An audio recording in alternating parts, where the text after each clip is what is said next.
none kuba besha umugabo wa mbere ngo uzamukunda umuguyaguye yaba muzima cyangwa arwaye, none ko akunaniye wararahiye ndahira hera mu ruhame rw'abantu, ejo ukabura devoroshije ukongera ukinjira mu rusengero ahandi bakakubeshya aya mabandi y'abatubuzi ngo naba pasiteri ngo bakongera bakakurahiza bwa kabiri, kandi Yesu ntiyaje, urupfu ntirwaje, urongeye usezeranye bwa kabiri aheraho Imana. Buriya divorce zo hanze muri leta ziroroshye, ahubwo yandahiro warahiriye mu ruhame rw'aba uhagaza hera mu izina ry'Uwiteka, iyi izagukurikirana, ni nayo izakujyana Gihenomu. Wibuke ko uzasorerwa n'ubuhanuzi bwa Daniel wavuze ngo umuntu agakora ubukwe agasezerana akemeza umugabo cyangwa umugore ko bazatandukanywa n'urupfu ngo cyangwa Yesu agarutse. None bamwe mu bigisha ndetse n'abayobozi b'amadini umuntu agakora divorce hano hanze, ariko habe no mu bapfumu sindabona umuntu wagiye kudivorceayo, sindabona urusengero rwakozwemo divorce abantu baheruka basezerana baharahirira, ariko sindabona umuntu wagiye kudivorce aheraho Imana, sindabibona. Iterani kigamijwe ahanini mu iteraniro, ngira ngo uwo mwanya ubuzemo ubanza hari byaba ibibazo, uyoboye iryo torero yahura n'akaga habayeho kudatura, ngira ngo umupasiteri waba uyoboye iryo torero yahagarikwa. Mbese wagira ngo misiyo ni amafaranga. Bashumba bapasiteri yemwe bavuga butumwa, mwibuke ko Yesu yabatumye ku bugingo bw'abantu, ntago misiyo ari amafaranga. Impanda ivuze muzamurika amafaranga, muzamurika amaturo mwaturishije mu biremwa muntu, mubanza mwite ku mukumbi kuko ari Imana yari yarabatumye. Ariko ikibazo abeshi ntacyo mufite cyo kwerekana, kuko abeshi intama zarazimiye ntimuzi naho zazimiriye. Ikingenzi mwebwe muragiye amafaranga wo kuragira umukumbi. Twigarukire. Mwanyumva nabi, nitwa Riziki Chantal, byararangiye.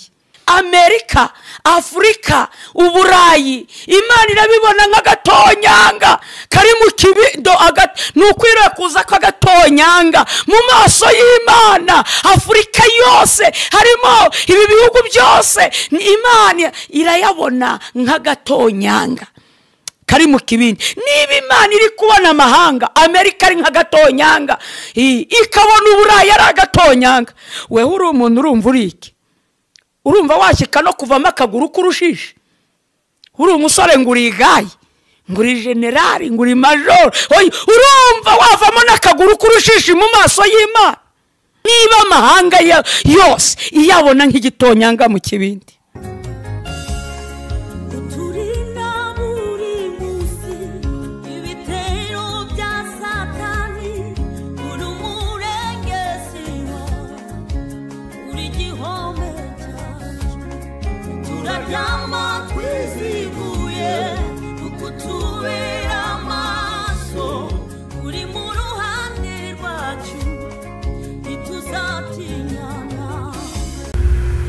Reka tubifurize kugubwa neza inshuti bakunze ibiryo kuri TV. Amahoro y'Imana nabane namwe mwese mudukurikiye, ari abantu bose mudukurikira muri mu Rwanda, abari muri East Africa, abari mu bihugu bitandukanye biri ku mugabane wa Afrika, ndetse n'abadukurikira bari mu bihugu byo mu Burayi, abadukurikira bari muri Amerika, muri Canada, ndetse no muri Amerika, United States, n'abadukurikira mwese muri Aziya. Reka tubifurize kugubwa neza, tubifurize kugira ubuzima bwiza buzira umuze, n'abadukurikira bari muri Australia ndetse no muri Aziya. Ubu n'amahoro biva ku Uwiteka Imana isumba byose nibikomeze kubana namwe, kandi Imana y'amahoro ikomeze kubarinda aho muri hirya no hino mushakisha ubuzima mu mirimo myinshi bitandukanye mukora. Reka mbifurize kugira amahoro, ndetse mbifurize kugira ubuzima bwiza buzira indwara, buzira ibizazane byose duhura nabyo muri iyi si, kugira ngo mubashe gukurikira neza ijambo ry'Imana nkuko musanzwe bimenyereye kuri channel yacu Iry'Ukuri TV. Umwanya rero ndeka mbinginge hanyuma kugira ngo mufate umwanya wanyu uhagije kugira ngo mwumve ubuhanuzi bw'umukozi w'Imana Riziki Chantal. Reka nze mbumvishe, hanyuma Imana ikomeze kubana namwe kandi ikomeze kubarinda. Umwanya ni uwanyu. Turagushimye Mana yera, Muremyi w'ijuru n'isi, mbere ya byose uhimbazwe. Niweho Mana y'abasogokuruza bacu, abatubanjirije kera, Aburahamu na Isaka na Yakobo.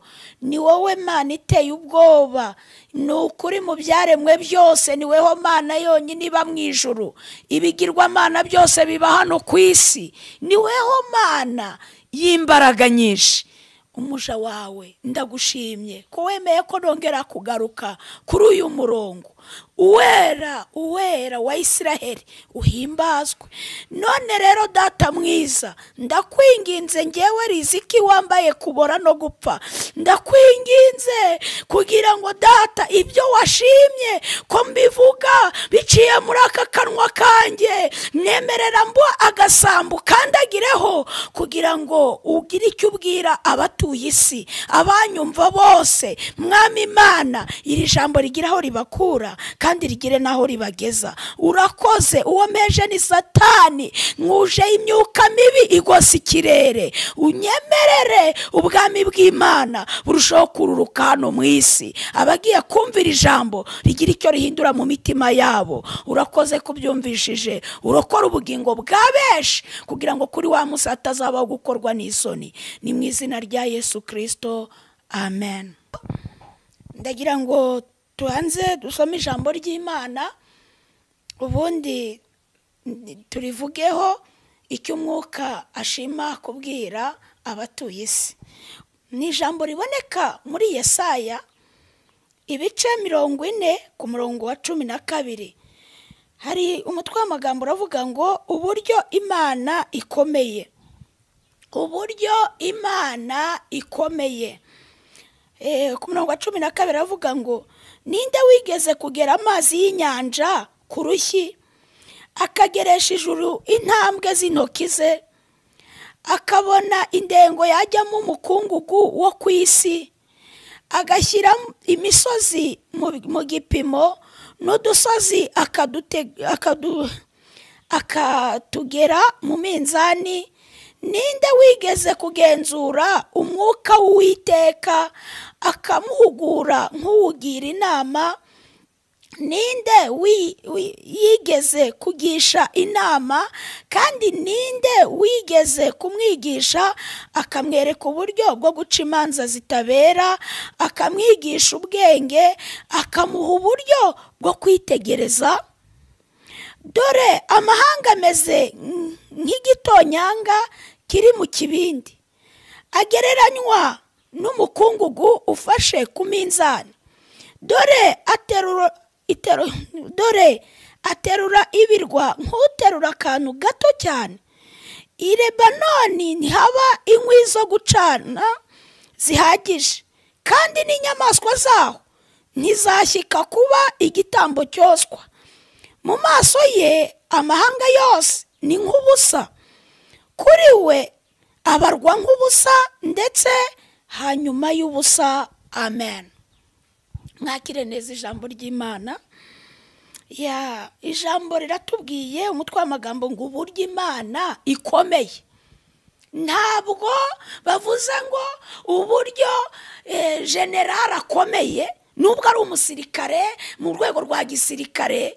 Oya, nta nubwo bavuze ngo uburyo perezida uwo ari we wese uri ku isi uburyo akomeye nkawe, kuko abo bose bararenga bagapfa. Byumvikane ko nta gukomera kwitwa umwana w'umuntu, twamuha icyubahiro, ariko ntabwo akomeye. Hakomeye Imana itagisaza ngo ipfe.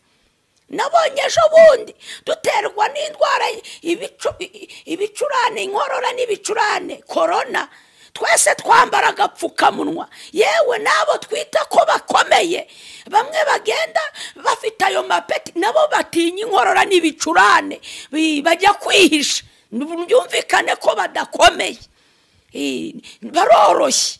ariko imana yera yo mu ijuru niyo ikomeye mu isi y'ababaho. nta nubwo ari uburyo umushumba bishopu, ntabwo ari uburyo papa musenyeri akome, no, ni uburyo imana yaremye ijuru n'isi ikomeye. nibyo tugiye kureba. ijambo riravuze ngo ninde wigeze kugera amazi y'inyanja ku rushyi?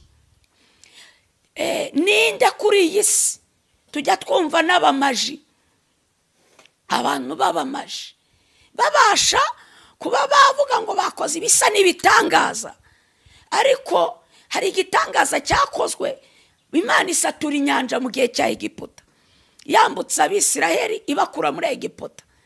ariko kuki nta mumaji urongera gusatura inyanja byibuze ngo byandikwe mu bitabo? none tureke no kuyashyira ku rushyi, ariko imana irabishoboye, ni nk'ubusa. kuko iyi si yose ni nk'akabuye, navuga ni nk'agasenyi yabifashe mu kiganza. njya numva bagendera ku dutaro, ariko ntawe uragerageza kuyoza byibuze ikiyaga ku rushyi rwiwe. uretse n'urushyi se, aya mazi mu ducupa tuno dutoya tugura two kunywa nk'ani iwacu i Rwanda Kaniri, wayageresha ku rushyi rwawe agakwirwaho? ubwo se urumva utari uwa feke, urumva ukomeye. nuko havuze ngo ninde washobora kugeresha intambwe z'intoki ze ijuru? kandi uretse n'ijuru, habe n'inzu abenshi amazu mubamo nta n'ubwo uzi umuzenguruko w'intambwe z'intoki zawe, ariko imana ndetse ijuru riruta isi izi ntambwe z'intoki zayo. nuko ahangaha ndi kukubwira uburyo imana ikomeye, we kuyitiranya, we kuyivuga uyimenyereye, kuko ari imana iteye ubwoba. abantu batangiye kuyita mugenzi wabo, n'abashinga amadini bayivuga uko biboneye. ngo akabona indengo yajyamo umukungugu wo ku isi. n'uruhe ruganda ruboneka ku isi yose rwakora indengo yajyamo umukungugu wo ku isi? cyangwa se iyi misozi y'ibirunga rikabonekamo indengo washyiramo umukungugu? nubwo twitwa ngo ku isi hari abanyabwenge, ariko hari ibyo batarashobora, hari n'ibyo batapfa kwimajina gukora, nta ndengo zihari. ariko imana ibishatse ni nkako no guhumbya no guhumbura. ngo umukungugu wo ku isi, hakavuga ngo n'udusozi akatugera ku minzani. nta munzani urabaho, nta n'uwo ndumva bahashyiraho umusozi ngo bamenye igipimo cyawo, ariko imana ahantu hose ihafitiye igipimo, ihafitiye imibare. byitwa ngo niba uri n'umunyabwenge oroha, imana niyo ikomeye, haba mu bwenge, mu buhanga, muri tekinike. we kubeshya abantu ngo warize, hari ibintu utazi ko bishoboka, ariko imana yibizi nk'ibishoboka. ngo dusozi akadushyira ku minzani. ngo ninde wigeze kugenzura umwuka w'Uwiteka? aha niho nshaka hambere na mbere. turi mu bihe abantu bihaye gukosora imana, abenshi ninde wigeze waba warigeze kugenzura umwuka w'Uwiteka? ninde akawugenzura, akamenya imikorere yawo, akawuhugura nk'umugira inama? ninde waba waragenzuye umwuka w'Imana akanawuhugura? dusohoye mu bihe bya nyuma, abantu bari gukosora ibidakosoreka, bagashaka guhindura ibyategetswe, ngo bari guhugura umwuka w'Uwiteka. ugashinga idini hejuru y'indamu, hejuru y'inda yawe, ugatangira ukavuga ngo ibi ntacyo bitwaye kandi ari ibizira. ninde wigeze kugenzura umwuka we? nashaka bari na papa, ninde wagenzura umwuka w'Imana? cyakoze uwa satani wawugenzura, uw'abapfumu uragenzurwa, ariko umwuka wera w'Uwiteka ninde wigeze kuwugenzura ndetse akawuhugura? akavuga ati mwuka wera, dore turi muri viziyo, iterambere ryaraje, kera wari umuturage, wari umuturesi, reka nkwigishe ubusirimu abagore bajya ku murongo bagaragaza ibibero bambare ubusa, ugahugura umwuka w'Uwiteka ukavuga uti rwose ibi ntibikwiriye kuvugirwa mu rusengero abantu bagwa. Ninde wigeze kuwugenzura ukawugura ngo uwugira inama ati si yaruzuye murekeraho kubyara? Mubuye kangahe hano iwacu intumbi zishwe n'inzara z'abantu, kandi turi benshi. Umva ko turi benshi mu mihanda muri gukuraho imirambi ingana iki y'inzara. Ninde wigeze kugenzura? Niba umwuka avuze ngo iki ni icyaha urakizirirura, urajya kubizirura ubyeze nkande. Twikomereze. Hari ukuntu abantu bahugura umwuka w'Uwiteka. Ndagaruka ku banyamadini. Umuntu agakora ubukwe agasezerana akemeza umugabo cyangwa umugore ko bazatandukanywa n'urupfu ngo cyangwa Yesu agarutse. None bamwe mu bigisha ndetse n'abayobozi b'amadini umuntu agakora divorce hano hanze, ariko habe no mu bapfumu sindabona umuntu wagiye kudivorsayo, sindabona urusengero rwakozwemo divorce. Abantu baheruka basezerana baharahirira, ariko sindabona umuntu wagiye kudivorsa heraho Imana, sindabibona. None kuba benshi umugabo wa mbere ngo uzamukunda umuguyaguye yaba muzima cyangwa arwaye, none ko akunaniye wararahiye ndahira hera mu ruhame rw'abantu, ejo ukabura divorshije ukongera ukinjira mu rusengero ahandi bakakubeshya aya mabandi y'abatubuzi ngo n'abapasiteri ngo bakongera bakakurahiza bwa kabiri, kandi Yesu ntiyaje, urupfu ntirwaje, urongeye usezeranye bwa kabiri aheraho Imana. Buriya divorce zo hanze muri leta ziriya ziroroshye, ahubwo yandahiro warahiriye mu ruhame rw'aba uhagaze ahera mu izina ry'Uwiteka, iyi izagukurikirana, ni nayo izakujyana Gihenomu. Wibuke ko uzasorerwa n'ubuhanuzi bwa Danieli wavuze ngo abaca mu isezerano ari nta mpamvu, bene abo ibayobesha kubashyeshyenga. Imana ijya yemera ko ishyeshyengo yashyeshyenze umwami Ahabu, iramushukashuka kubw'icyaha yari yakoze cyo kunyagura uruzabibu rwa Naboti. Mutabona Imana ihana abantu bagakora ibyaha bakiyongeza, umugore akabasha guca inyuma y'umugabo, yarangiza akaza umuntu yegera akamwihererana ngo ari kwatura, Imana ikakwihorera, igikureka ikagushyeshyenga, ugasohorerwaho n'ijambo ryo muri Zaburi igice cya 50 rivuga ngo urabikora ngakwihorera, ngo ukagira ngo rwose mpwanye nawe.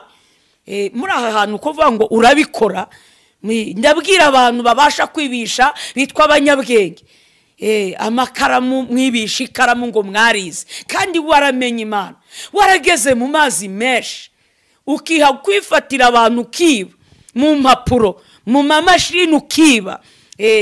Yewe we uri umufundi uranjenyeri ugakora imibare ukiba ibyo bakubwiye, warageze mu mazi menshi, warangiza ngo wamenye ubwenge. Ninde wigeze akubwira ko umwuka w'Uwiteka wigeze awuhugura akavuga ati ubuzima burakomeye, mu mvugo z'abikigiye ngo ubu ni danje, none kora gutya, Imana ni nyembabazi? Ninde wigeze awuhugura akawigisha? Ninde urahugura umwuka w'Imana?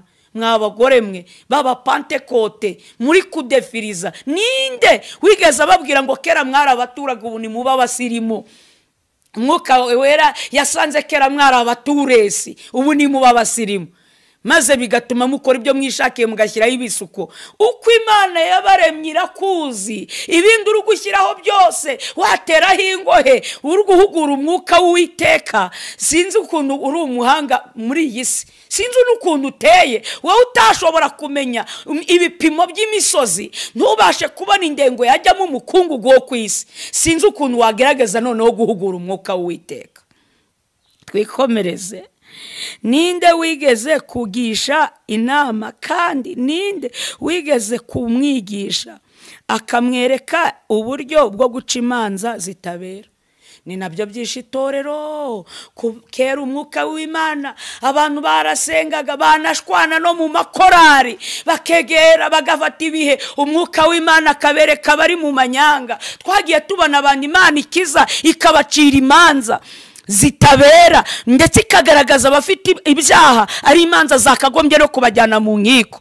Ariko kuko muri iki gihe umwuka bawushyize ku ruhande, n'isengero, amasengero, amatorero menshi hirya no hino, umwuka w'Imana ntugikenewe. Ariyo mpamvu ibyanyu biri kujya ku karubanda, bikajya mu manza zo hanze mu nkiko, byitwa ngo mwitirirwa Imana. Kubera iki? Mwanze ko umwuka w'Imana ari ubacira imanza zitabera, ngabagaragariza ukuri. Ariko se byabakundira ko Imana yabeshi yabayinda, ifaranga ryahindutse ikigirwamana, icyubahiro cyo mu isi, icyubahiro cy'Imana benshi mwashatse kukiha, uretse ko bitanabakundira.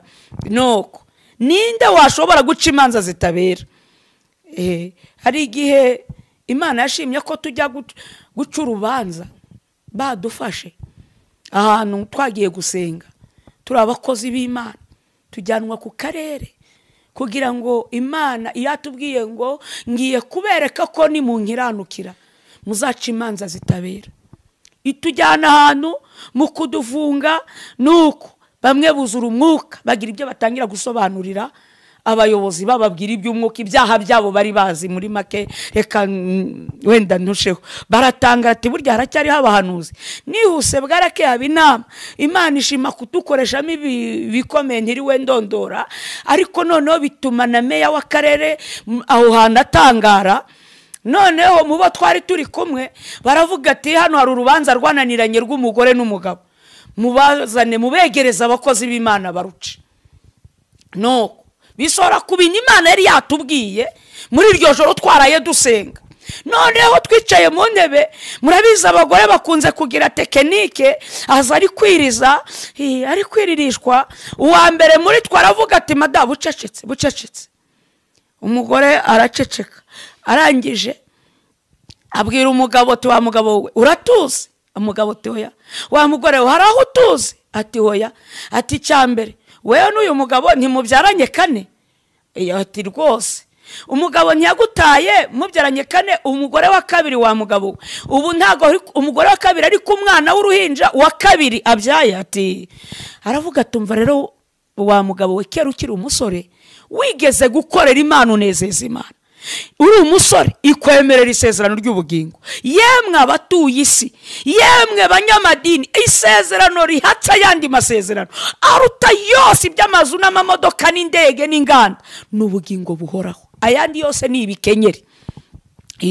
Nuko Imana iramubwira ngo rero nago nemeye ko urubanza rwawe rucibwa n'abacamanza bo mu isi, ahubwo ndushyize mu maboko y'abakozi banjye ngo abari bo bagucira urubanza, kubera ko wanejeje nkakwemerera ubugingo. Nicyo gitumye ngaruka kuri wowe. Imana ibwira umugore tumva wa mugore we, ntiwiba, nturoga, ntusambana, yewe ntunatukana ngo ushire isoni, atari kugira ibyaha bibiri. Ibyo byaha bibiri nibyo byatumye umugabo aguta, kandi nta n'undi mugabo washobora kubyihanganira.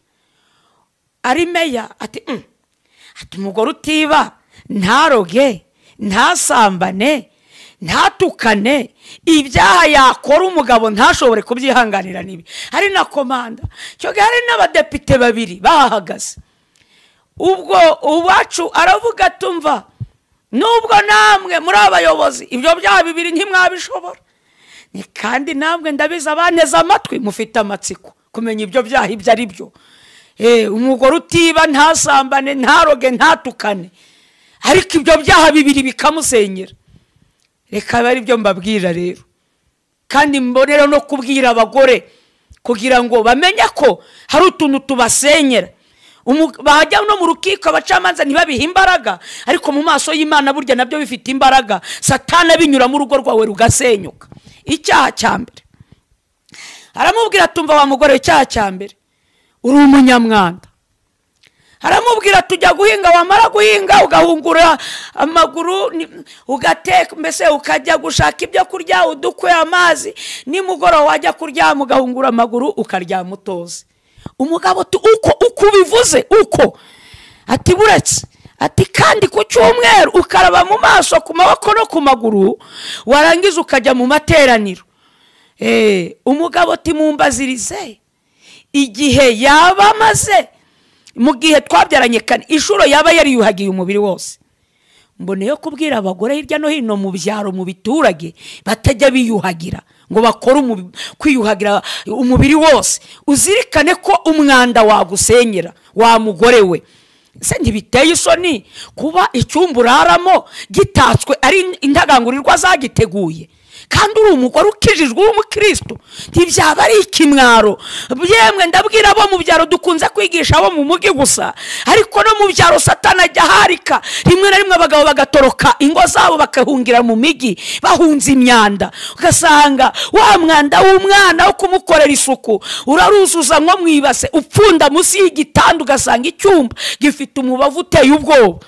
Yemwe ugira ngo se uko Imana yanga ibyaha by'imbere siko yanga n'ibyaha by'inyuma? Niba utiyuhagira umubiri wose ni ukuri nabyo byakurimbuza, byakujyana gihonomo. Cyakoze bakivuga gutyo, uwaca avuga gutyo, ikirime kiri komanda ati atewe tikirakomeye koko, ati nta mugabo wagishobora. Nuko aravuga ati reka mwereke icyaha cya kabiri cyatumye kigusenyera. Ntawongeye kuvuga ngo yego asa n'upinga, ahubwo bose bahise batega amatwi, tereka nabwo twumva icya kabiri. Nuko arangije aravuga tumva wa mugore we, icyaha cya kabiri uri igisambo. Iyo umugabo yahaha inyama yagura ibiro 10 by'inyama, intongo nyinshi aryaho ni 3, umugabo ateshatu mumba ziri zigihe tubaniye. Niba yarigese angaburira byibuze intongo 3 z'inyama, ari meya ati atewe tiki kirakaze nacyo, yari komanda ati kirakaze. Nuko ubwo noneho ntagenda avuga ntariko nubwo bimeze gutyo, iki Imana yifatanyirije muntu ntakagitandukanye. Mbwira umugabo ni wa mugabo we, nubwo uyu mugore yarakubereye mwiza, uyu mugore bambe nubwo umugore wa kabiri yarakubereye mwiza, ariko Imana yabwiye Aburahamu ngo senda Hagayi, umugore ugifite itoto kandi ushoboye kubyara, asigara na Sara w'iminganyaro ushaje. Kubera iki? Imana yubahiriza isezerano, Imana irazirikana. Ntago Imana igendera muri karabaye mwabagabo mwe ngo nuko ufite umugore w'igihanda nuko urusabwa kwihangana, kandi ugomba gukoresha bwawe ugasenga Imana ikaguha ubwenge bwo kubaka. Kuko utihangana wese ntazabona umwami Imana. Nuko nkiraho ngaho tubwira umugore ati rero wa mugore we uzongera kuryama utiyuhagiye, naho imvura yaba ari nyinshi, hari amahindu yazindukiye ku muryango ikagaza nimugoroba, wenda mujye mwasa n'igitanda mucanira amazi urare wiyuhagiye, kuko nurara utiyuhagiye uzajya ujya kwatura kwa pasiteri ngo warayasambana. Nanone rongera ati kandi guhera uyu munsi Uwiteka Imana igukuye ku nyama. Harimo abazi yuko amategeko y'Imana ari yayandi 10 gusa, biterwa n'ukuntu mu buzima bwari ikintu kikubata kikakubera nk'ikigirwamana, bigatuma Imana ikigukuraho. Atari uko biri mu mategeko 10, si uko kurya inyama ari icyaha, ariko uwo mugore zaramusenye. Nawe urumva inyama zimugeza mu karere ziragatsindwa mwabagore mwe. Kuko mvuze ngo Imana imukuye ku nyama, birumvikana bamwe bakwikanga kubera amerwe, ariko mwabagore mwe kurangwa inyama zigusenyere wazireka nk'umukristo. Nuko Imana iramubwira ngo naho babaga ikimasa umwuka umva akamaro ko guca imanza zitabera ku mwuka, naho umugabo yabaga ikimasa niwemerewe kuziryaho cyangwa se no kunywa amazi yazo. Imana igutegetse amasengesho y'iminsi 2, ugende usenge, nurangiza Imana irakuzinyura inyama. Imana ibwira uwo mugabo ngo guhera uyu munsi uzongera gutaha kwa uriya mugore wa kabiri ukararayo naho urya bijoro rimwe, uzapfa kandi ntuzamenye icyo uzize, uzahagwa kandi nupfu uzahita urimbuka. Ariko kuko Imana yari yarakwemereye ubugingo, yaruye ubugingo bwawe, guhera uyu munsi ugomba gutana n'umugore. Ikindi uriya mugore wa kabiri Imana ibwira uwo mugore ngo kubwo kurangara bari abana 2 nibabazana uramenye ntuzabange, ni wowe wakagombye kuba warababyaye, ariko kuko umwanzi yakwinjiriye ntumenye igihe cyo kugendererwamo, kubw'ibyo nibabazana nta matiku uzatuze kuko byaturutse ku burangazi. Twigarukire aha ni ku kamaro ko guca imanza zitabera. Ese ni uwuhe mucamanza mu rukiko wavumbura ku mwanda wabasha gusenyera umugore? Ese umugabo avuze ati nasenye kubera umwanda, ugira ngo abacamanza babyumvana uburemere? Ariko umwuka w'Imana arareba agacengera. Ni nacyo cyishe itorero abashumba kugira ngo bahamagare umwuka kandi bavuga ngo basengera mu mwuka, ahubwo bakitabaza isi, kandi abisi hari ibyo batabasha guhishurirwa. Ninde washobora kwigisha umwuka w'Imana guca imanza zitabera? Ngira aha hantu kucyerekeranye no guca imanza zitabera, akamuha uburyo bwo kwitegereza, ngo agahana umwuka w'Imana uburyo bwo kwitegereza. Dufite ikibazo ku itorero ko kera nta rusengero rwacu rwa Gipantekote rubabashaga gutangira iteraniro ngo risose hatabayemo amayerekwa n'amahishurirwa. Ariko ubu byararangiye, wagira ngo ni imihango nk'iy'abafarisayo, ni uguterana ikigamijwe ahanini mu iteraniro. Ngira ngo uwo mwanya ubuzemo ubanza hari byaba ibibazo, uyoboye iryo torero yahura n'akaga, habayeho kudatura. Ngira ngo umupasiteri waba uyoboye iryo torero yahagarikwa. Mbese wagira ngo misiyo ni amafaranga. Bashumba abapasiteri, yemwe bavuga butumwa, mwibuke ko Yesu yabatumye ku bugingo bw'abantu. Ntago misiyo ari amafaranga. Impanda ivuze muzamurika amafaranga, muzamurika amaturo mwaturishije mu biremwa muntu, mubanza mwite ku mukumbi kuko ari Imana yari yarabatumye. Ariko ikibazo abeshi ntacyo mufite cyo kwerekana, kuko abeshi intama zarazimiye, ntimuzi naho zazimiriye. Ikingenzi mwebwe muragiye amafaranga yo kuragira umukumbi. Twigarukire. Mwanyumva nabi, nitwa Riziki Chantal, byararangiye. Muraho yemwe? Dore ngo amahanga ameze nk'igitonyanga kiri mu kibindi. Amerika, Afurika, Uburayi, Imana irabibona nk'agatonyanga kari mu kibindo. Nukwiriye kuza k'agatonyanga mu maso y'Imana. Afurika yose harimo ibi bihugu byose, Imana irayabona nk'agatonyanga kari mu kibindi. Niba Imana iri kubona amahanga, Amerika ari nk'agatonyanga, ikabona Uburayi ari agatonyanga, wewe uri umuntu urumva uri iki? Urumva washyika no kuvamo akaguru k'urushishi? Uri umusore ngo uri igayi, ngo uri generali, ngo uri majoro, urumva wavamo n'akaguru k'urushishi mu maso y'Imana? Niba amahanga yose iyabona nk'igitonyanga mu kibindi. Reka dusenge. Wowe uri kunyumva, niba uri kumva mu maso y'Imana ntacyo uri cyo, ca bugufi dusenge, usaba Imana imbabazi. Iyicara kuri ya ntebe y'umuriro igoswe n'ibizima n'abakuru, uri Alpha, uri Omega, ndakwinginze irengagize ububi bwaba bemeye guca bugufi mu mitima. Ibi abasambanya bakuyemo amada, abakoze ibyangwa n'amaso yawe, beza ubatunganye, ubakureho urubanza rw'ibyaha. Mana Data, amaraso y'umwana w'intama ababonekeho nk'ikimenyetso cyo kubabarwa kuko bemeye kwihana. Nuko kandi nukuri ubambika imbaraga kugira ngo bashobore guhunga kurimbuka kuzi y'amahanga yose y'abari mu isi. Urakoze kubyumvishije, ni mu izina rya Yesu, amen.